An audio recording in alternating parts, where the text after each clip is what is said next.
Необычная выставка открылась в Национальной галерее Коми. Она посвящена спектаклям Александра Островского, пропущенным через творческую призму главного художника драмтеатра имени Савина Эриха Вильсона. С конца 80-х мастер работал с плеядой режиссеров над постановками классика русской драматургии и решил отразить этот удивительный путь. На вернисаже побывал Евгений Стокос.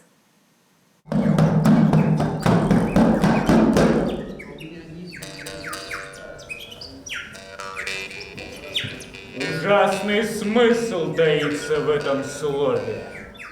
Актерская подача, замысловатая сценография, пластика и музыка. Островский остров в творчестве. Персональная выставка Эриха Вильсона, главного художника театра драмы имени Виктора Савина, не могла открыться не по-театральному.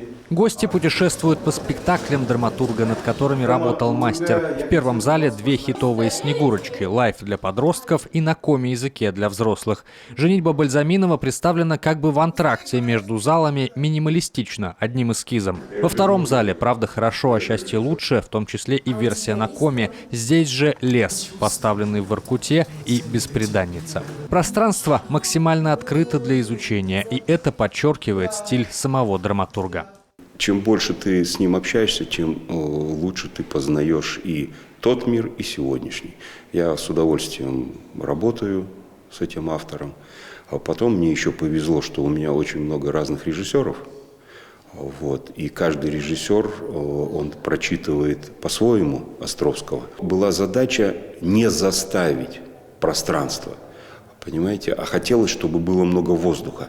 Потому что в Островском, когда ты его читаешь, там очень много воздуха. Продолжая тему предыдущей открывшейся в галерее выставки с экспонатами из Третьяковской галереи, Островский остров в творчестве Эриха Вильсона участвует в диалоге искусств.